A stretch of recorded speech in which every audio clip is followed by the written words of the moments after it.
할렐루야. 우리 앞서는 쌉니다. 사랑합니다. 사랑합니다. 사랑합니다. 축복합니다. 축복합니다. 축복합니다. 축복합니다. 아멘. 사랑합니다. 축복합니다. 여러분 축복을 잘하며 사시기 바랍니다. 성경에 보면 너는 복을 빌라. 그 사람의 복을 받아들이면 그 가정에 복이 임할 것이고 그 복을 받아들이지 않으면 그 복이 누구에게 온다고요? 나에게 온다고. 그러니까 복을 빌면은 여러분 좋은 거예요, 나쁜 거예요?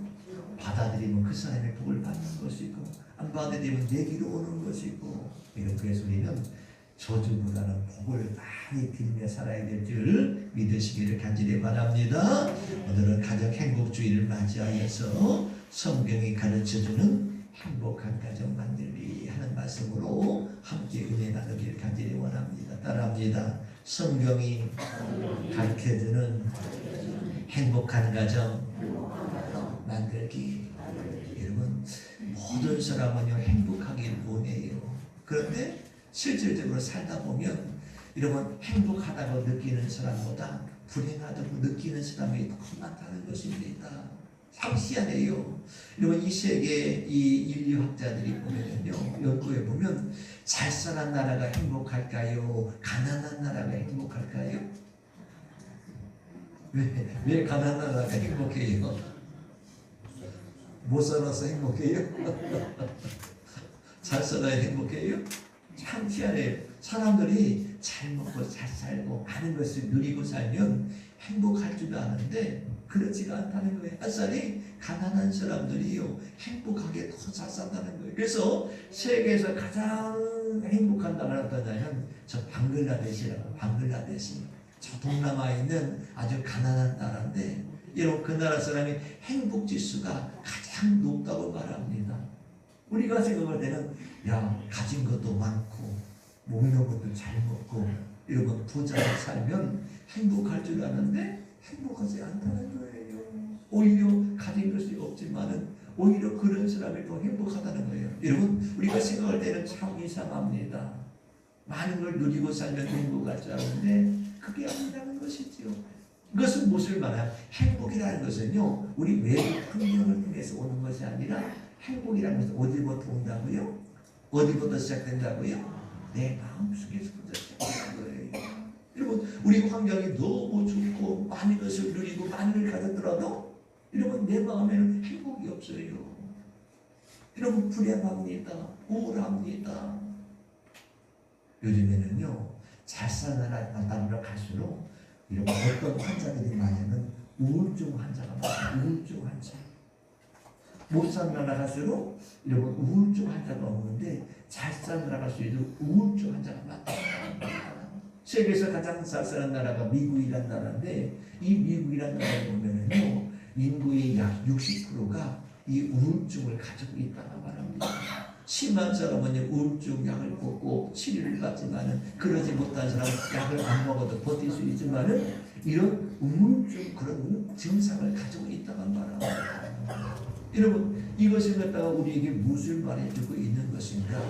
여러분 행복이라는 것은 우리가 우리 주변을 통해서 오는 것이 아니라 우리 주변 사람을 통해서 오는 것이 아니라 행복이라는 것은요 우리 안에서 시작됨을 갖다가 일러주고 있는 줄 믿으시길 간절히 바랍니다. 그래서 우리가 행복하려면은 예수를 잘 믿고 믿음 생활 잘하면서 하나님이 주시는 평안과 하나님이 주시는 기쁨을 갖다가 누리고 살 때에 행복이 찾아올 줄 믿는 주의 성도 되기를 주의 이름으로 간절히 축원합니다.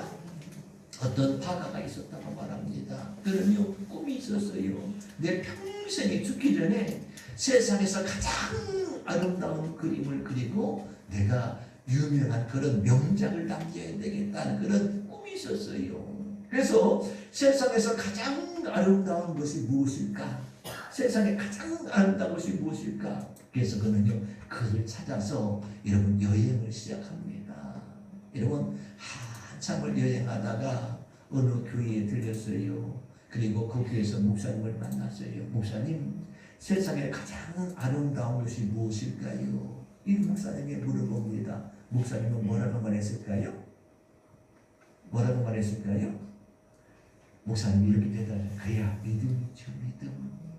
믿음이 없이는 하나님을 기쁘게 할 수도 없고 믿음이 없으면 우리가 천국도 갈 수가 없습니다. 우리는 세상에 가장 아름다운 것은 나는 믿음이라 생각합니다 하고 목사님께서요 이 화가에게 세상에 가장 아름다운 것은 믿음이다 하고 이렇게 일러주었습니다. 그래서 목사님 고맙습니다. 감사합니다. 내 마음에 잘 새기겠습니다 하고 인사하고 헤어지고 또 그런 여행을 또 시작합니다. 또 한참을 여행하다가 길을 지나가다 보니까 사랑에 푹 빠진 그런 아름다운 그런 처녀를 만나게 되었어요. 그래서 그 얘기 묻습니다. 아가씨 내가 지금 여행 중에 있는데 세상에 가장 아름다운 곳을 찾고 있습니다. 세상에 가장 아름다운 곳이 무엇일까요? 이렇게 물어봤어요. 뭐라고 했을까요? 앞자가 사자예요. 뭐라고 했을까요? 그야 사랑이지요. 사랑하면 모든 것이 다 아름답게 보입니다. 사랑하면 모든 것이 다 아름답게 보입니다. 세상에 가장 아름다운 것은 사랑이지요. 이렇게 말하는 것이었습니다. 그래서 예 알겠습니다. 마음에 잘 새기겠습니다 하고 또 그는 헤어져서 또 여행을 계속합니다. 목사님을 만나니까 믿음이라고 말했지. 또 사랑에 푹 빠진 아리따운 여인을 만나니까 사랑이라 말했지. 또 세상에 가장 아름다운 것은 무엇일까? 그리고 그 아름을 찾아서 또 여행을 합니다. 한참을 길을 가다가 여러분 전쟁에서 끝나고 이제 집으로 돌아가는 한 군인을 만나게 됩니다. 그래서 군인에게 묻습니다. 군인 아저씨, 나는 그림을 그리는 화가인데 내 평생의 소원이 있습니다. 세상에서 가장 아름다운 그림을 그리는 것이 내 소원입니다. 당신은 세상에서 가장 아름다운 것이 무엇이라고 생각합니까? 하고 물어봤어요. 뭐라고 대답했을까요? 앞자가 평자요. 뭐라고 했을까요? 평화지요. 전쟁이 일어나면 무고한 사람을 죽여야 되고 또 나도 다칠 수가 있고 나도 죽을 수가 있고 전쟁은 세상을 갖다가 혼란스럽게 만들고 전쟁은 사람들에게 마음 상처를 주게 되고 전쟁은 사람들을 갖다가 가슴 아프게 만드는 것입니다. 나는 이 땅에 가장 아름다운 것이 이제 모든 전쟁이 끝나고 온 세상이 평화롭기를 원합니다. 평화가 세상에 가장 아름다운 것이라 생각합니다. 이렇게 대답하는 것이었어요. 그래서 예, 잘 알았습니다. 그래서 그는 마음속에 믿음, 또 사랑, 평화를 갖다가 그리면서 모든 여행을 마치고 집으로 돌아옵니다. 여러분 하루 종일 길을 걷다 보니까 피곤하고 지칩니다. 저녁 때가 캄캄할 때가 되어서 집에 도착해서 띵동띵동 배를 누릅니다. 그랬더니 여러분 이 문을 열고 아이들이 하고 달려드는 거예요. 여러분 그 아이들의 모습을 보며 이 화가는요 이 아이들 아빠를 갖다가 신뢰하고 아빠를 갖다가 믿고 따르는 그 아이들을 볼 때에 그 아이들 눈 속에서 그 믿음을 보았다고 말합니다. 그리고 아이들 뒤에서 여보 오늘도 수고하셨어요. 어서 오세요 하면서 당근에 맞이하면서 환한 미소로 웃는 아내를 보면서 아내의 따뜻한 사랑을 갖다가 느꼈습니다. 아내는 열심히 남편을 위해서 가족 위해서 음식을 만들고 남편은 피곤한 몸을 소파에 누우면서 눈을 감고서 이렇게 명상을 합니다. 여러분 눈을 감고 명상하다 보니까 너무나 평화로운 거예요. 그래서 그는요 이것이다. 목사님을 만나니까 세상에 가장 아름다운 것은 믿음이라 했는데 사랑에 푹 빠진 이 아가씨를 만나니까 사랑이라 말했는데 전쟁에 돌아오는 군인을 만나니까 평화라고 말했는데 이 믿음이 있고 사랑이 있고 평화 있는 곳이 어디일까? 바로 이 내 집이구나. 내 집에는 아빠를 사랑하는 그런 아이들의 믿음이 있고 나를 사랑해주는 아내가 있고 또 온 가족이 함께 모여서 이렇게 편안한 안식을 누릴 수 있는 평화로운 가정이 있는 것이 바로 내 집이구나 하고 그는요 가정에 대한 그림을 갖다가 그리는 유명한 명작을 남기는 화가가 되었다고 말합니다. 여러분, 오는 가정의 날입니다. 우리는 가정의 소중함을 깨달아야 될 줄 믿으시길 간절히 바랍니다. 여러분 가정에게도 믿음이 있는 가정 되기를 원합니다. 여러분 가정에도 사랑이 있는 가정이 되기를 원합니다. 여러분 가정에도 전쟁이 그치고 평화가 오는 가정 되기를 주의 이름으로 간절히 축원합니다. 이렇게 평화롭고 행복해야 될 가정들이, 여러분 어떤 가정은 불행이 찾아옵니다. 어떤 가정은 불행이 몰아닥칩니다. 여러분 평화가 깨지게 됩니다. 행복이 깨지게 됩니다. 때로는 부모님 때문에 가정의 평화가 깨지기도 하고, 이러면 행복이 깨지기도 하고, 때로는 자녀들 때문에 평화가 깨지기도 하고 행복이 깨지는 그런 가정들이 있다는 것입니다. 그래서 성경은요 우리에게 행복한 가정은 어떻게 만들어지는가 하는 것을 갖다가 오늘 사도 바울은 에베소 교회 성도들에게 일러주고 있는 사실을 보게 된다는 것입니다. 그래서 가정이 평화롭고 가정이 행복하려면 어떻게 되느냐? 여러분 거기에는 부모의 책임이 있고 자녀들이 해야 될 책임이 있음을 갖다가 우리에게 일러주고 있어요. 그래서 자녀의 도리와 부모의 도리를 잘 할 때에 그 가정에 여러분 행복이 찾아오게 되고 평화가 찾아올 줄 믿는 주의 성도 되기를 주의 이름으로 간절히 축원합니다. 이거 보니까 성경이 저는 행복한 가정은 어떤 가정이냐? 6장 1절에 보면 이렇게 말하는데 같이 한번 읽어보겠습니다. 6장 1절 2절 말씀 같이 한번 읽어봅니다. 시작. 자녀들아 주 안에서 너희 부모에게 순종하라. 이것이 옳으니라. 내 아비와 어머니를 공경하라. 이것이 약속 있는 첫 계명이니. 아멘. 여러분 여기 말합니다. 뭐라고 말하고 있습니까? 자녀들에게 먼저 지침을 주고 있습니다. 가정이 행복하고 가정이 평화로우려면 어떻게 되냐? 자녀에게 지침을 줍니다. 자녀들아 주 안에서 너희 부모에게 뭐 하라고요? 순종하라. 또 말합니다. 내 어머니와 내 아버지와 또 어머니를 공경하라. 여러분 그럴 때에 그 가정에 평화가 찾아오게 되고 행복이 찾아오게 될 줄 믿으시기를 간절히 바랍니다. 그래서 우리가 성경의 지침에 따라 살 때에 가정에 평화가 찾아오고 행복이 찾아오게 되는데 성경을 벗어나가 살 때 우리는요 그 평화가 깨질 수밖에 없다는 것입니다. 여러분 이 순종하고 공경하라는 말은 그 어떤 의미가 담겨 있을까? 이것은요 부모님을 갖다가 존중하는 거, 부모를 존중하는 거. 자녀들이요 부모를 갖다가 존중해야 된다는 거예요. 이 존중이란 말은 뭐냐면 부모님을 갖다가 귀하게 여길 줄 알아야 돼요. 나를 낳아주고 나를 길러주고 나를 갖다가 배움의 길을 열어주고 나를 갖다가 평생을 키워주고 나를 희생하신 그 부모님을 갖다가 어떻게 하라고요? 귀하게 여길 줄 알아야만이 그 가정에 평화가 찾아오게 될 줄 믿으시기를 주 이름으로 간절히 축원합니다. 여러분 이렇게 가정에 평화가 찾아오기 위해서는 부모를 갖다가 공경할 줄 알아야 되는데 여러분 때로는 공경하지 못하는 가정들이 많이 있어요.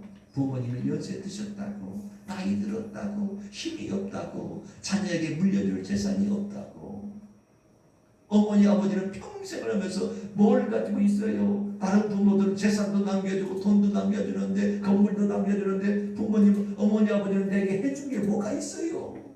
하는 자녀 있을까요? 없을까요? 있을까요? 없을까요? 있어요.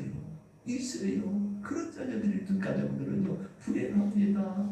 내가 자식을 위해서 평생을 희생했는데 평생을 고생했는데 내 자식들은 나의 그런 희생과 헌신을 갖다가 알아주지 아니하고 여러분 그걸 갖다가 여러분 할 때에 부모님은 서운하게 되고요 자식들은요 불효자식이 되게 되고요 괴로나가 되게 되고요 여러분 그렇다면 그런 가정들의 평화가 찾아올 수 있을까요? 그런 가정의 행복이 찾아올 수 있을까요? 전혀 찾아올 수 없는 것이지요.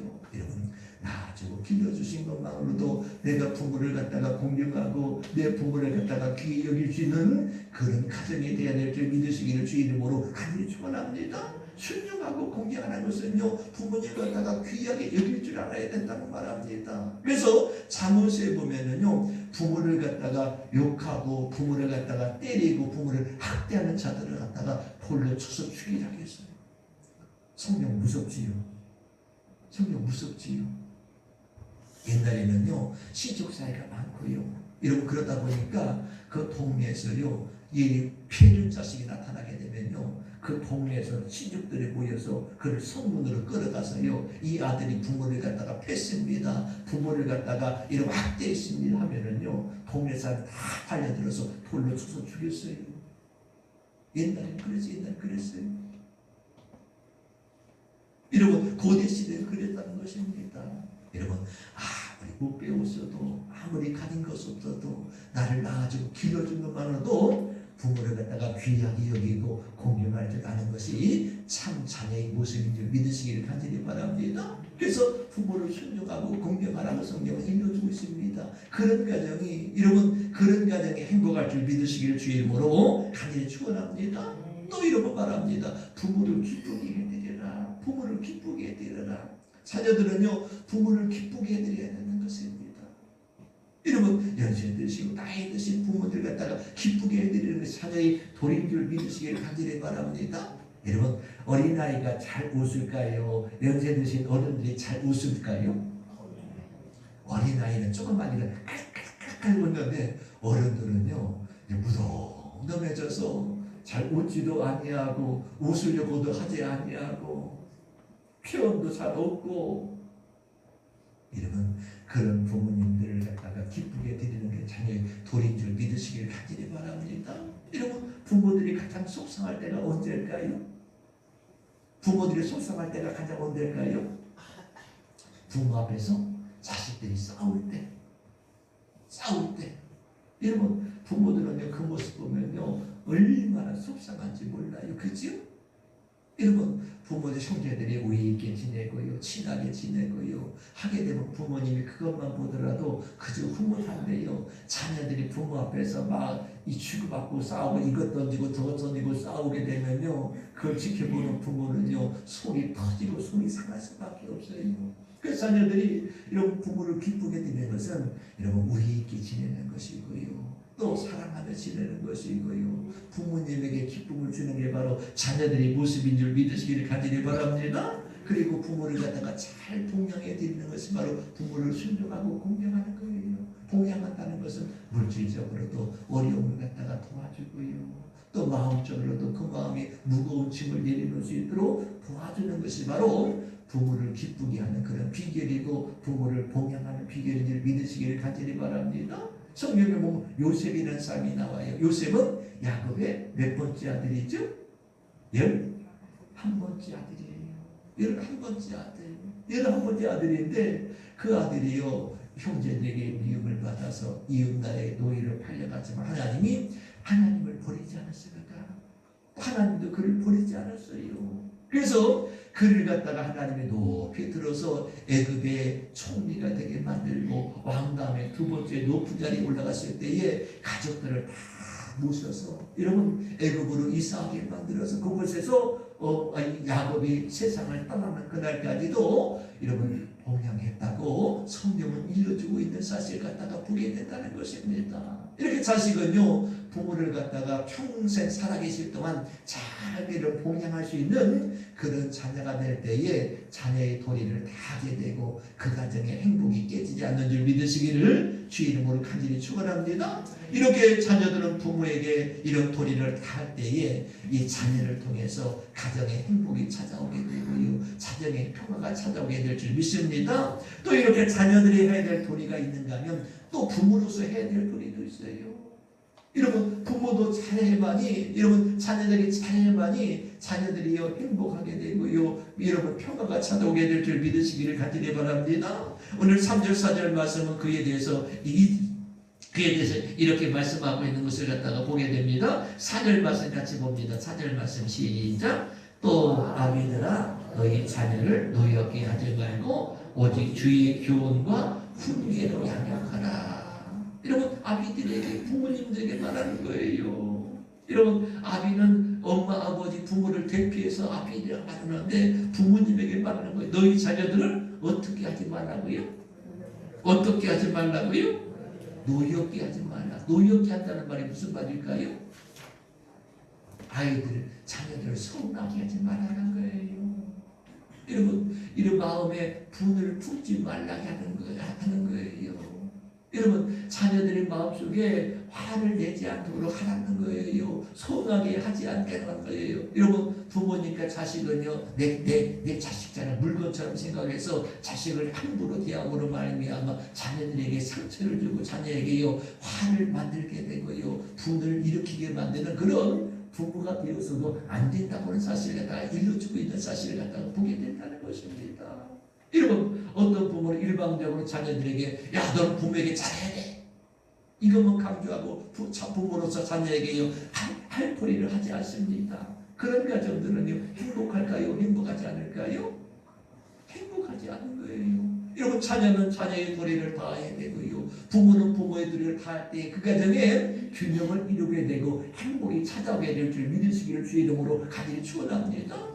여러분 그래서 이 부모로서 자녀들을 갖다가 노엽게 하지 말라고 말씀하고 있는데 자녀들이 언제 이 마음에 노여움이 생기고 서운함이 생길까?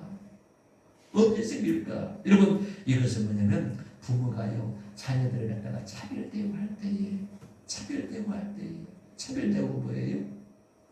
옛날 어르신들은 그게 참 많았어요. 무조건 장난이에요. 무조건 장난. 무조건 장난. 어떤 거 생기면 아이고 우리 큰아들 줘야 돼. 둘째 아들, 셋째 아들은 이러면 머릿속에 있지도 않아요. 딸들은요 당체 있는지 없는지도 몰라.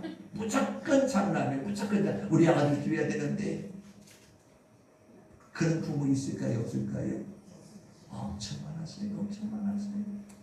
엄청 많았어요. 여러분 자식은 다 같은 자식인데 그냥 무조건 장난해. 무조건 아들이야. 딸은 필요도 없어. 딸은 시집가면 남의 집 사람 되니까 딸은 필요도 없어. 무조건 아들이고 또 아들 중에도 무조건 장난해. 여러분 그런 가정들이 많았어요. 그러다 보니까 둘째들은 상처받고 셋째들은 상처받고 딸들은 더 상처받고 하는 그런 가정들이 옛날에 많았다는 것입니다. 여러분 그렇게 상처받고 자라다 보니까 그 마음에 부모에 대한 좋은 감정보다는 어떤 감정이 많이 생겨요? 나쁜 감정이 생겨. 그래 어머니 아버지 두고 보세요. 내가 어머니 아버지 나이 먹으면 내가 절대로 효자도 안 끓일 거예요. 여러분 마음에 상처가 있으니까 이런 이제 내가 힘으로 살아갈 수 있는 능력이 될 때는 이제 쳐다보지도 않겠다는 것이요. 그래서 자녀를 노력이 한다는 건 뭐냐면 부모가 자식들을 갖다가 차별대할 때 자녀들은요 그걸 갖다가 느끼게 되면 마음에 상처가 되어서요 이 마음에 분이 생기게 돼서 부모에 대한 그런 감정이 좋은 감정이 있어야 되는데 우리 어머니에 대한 좋은 감정이 있어야 되는데 나쁜 감정이 생김으로 말미암아 효가 멀어지게 되고요. 부모와 자녀 사이 거리가 멀어지게 된다는 사실을 갖다 우리는 보게 된다는 것입니다. 여러분 그래서 절대로 아들, 딸 구별하지도 말아야 되고요. 장남, 둘째 구별하지도 말아야 되고 모든 자녀는 다 똑같이 사랑해 줘야 될 줄 믿으시기를 주의 이름으로 간절히 축원합니다. 여러분 그래야만이 그 가정에 행복이 찾아오지요. 여러분 자녀들까지 서로 차별하게 되면은요 그 가정에 행복이 깨진다는 거예요. 또 뭐냐면 무관심, 부모 무관심. 나 바쁘다는 이유 때문에 무관심해요. 아들이 무슨 생각을 했는지 딸이 무슨 생각을 했는지 우리 자녀들이 무슨 생각을 했는지 무관심하다면은 여러분 부모에 대해서 무관심 자녀들이요 부모에 점점 멀어지게 돼요. 나는 부모님 우리 어머니 아버지 나의 관심도 없나. 내가 무엇을 원하는지 내가 무엇을 해주기 관심도 없나봐 무관심하게 되면 그 자녀들은 나중에 커서도요 부모에게 무관심하게 되는 거예요. 그래서 자녀들이 무슨 생각을 있는지 또 어떤 꿈을 가지고 있는지 여러분 관심을 가지고 부모로서 기도해 줄 수 있는 그런 부모가 될 때에 훌륭한 부모가 되고 가정의 행복에 찾아올 줄 믿으시길 간절히 바랍니다. 또 비교의식 야 남의 집 자식들은 찾아올 때마다 용돈도 막 50만원 100만원씩 준다는데 니들은 찾아오기만 하고서 찾아오지도 않고 오기도 오면은 그냥 왔다 가서 뺏어가기만 하고 하면서 남의 자식과 내 자식 간에 차별합니다. 여러분 비교합니다. 첫째와 둘째와 비교합니다. 키워주고 키워주고 배워주고 대학까지 보내고 유학까지 보냈는데 너는 용돈도 안 주고 하면 자녀들이요, 여러분 알아서 주면 좋은데 안 주면 안 주면 그다 생각하고 있으면 되는데, 남의 자식은 오면은 막 누구도 주고 누구도 용돈을 자랑하는데, 여러분 나는 갖다가 자식이 자랑할 것이 없다고요. 남의 자식과 내 자식 비교합니다. 그러면 그 자식에게 그 속상을 갖다가 토해버리면 그 자식들은요 마음의 상처를 받게 되고요, 내 자식은 또 상처를 받게 되고요, 아게 되고요, 그러다 보면 마음에 불안이 찾아오게 되고 상처가 임하게 되는 것이지요. 그래서 여러분 절대로 비교하지 말아야 돼요. 비교하지 말아요. 여러분 잘된 자식도 있고 좀 못된 자식도 있지만은요, 여러분 비교하지 말아야 돼요. 잘된 자식은 자식대로, 못된 자식은 여러분 잘못된 자식 잘못대로 여러분 자식으로서 품어주는 부모가 될 때에 그 자녀들이 상처받지 아니하고 행복한 가정을 이루게 될 줄 믿으시기를 주 이름으로 간절히 축원합니다. 그리고 부모들이 강압적이지 말아야 돼요. 강압적으로. 어떤 가정은 이거 해 저거 해 강압적으로 하면 자녀들이 상처를 받게 돼요. 여러분 스스로 좋은 길을 가르쳐줘서 결정할 수 있는 것을 자녀들에게 그 길을 열어줄 때에 자녀들이 바르게 자라게 되고 부모를 갖다가 존경하는 그런 마음을 갖게 될 줄 믿으시기를 간절히 바랍니다. 이렇게 자녀를 노엽게 할 때에 여러분 가정의 평화가 깨지지만은 여러분 부모가 잘 자녀들을 갖다가 주의 교훈과 주의 훈계로 잘 양육함으로 말미암아 그들을 바르게 키울 때에 부모에 대한 존경심이 생기게 되고 부모를 갖다가 귀하게 여기게 되고 부모의 도리와 자녀의 도리가 잘 이루어지는 그런 가정이 될 때에 그 가정이 참 행복한 가정이 되고 참 평화가 넘치는 그런 성경적인 가정이 될 줄 믿으시기를 주 이름으로 간절히 축원합니다. 여러분 가정에게도 우리 모든 성도의 가정에게도 그런 주님의 평화와 주님의 행복이 넘치는 그런 가정이 되기를 주 이름으로 간절히 축원합니다. 기도하겠습니다.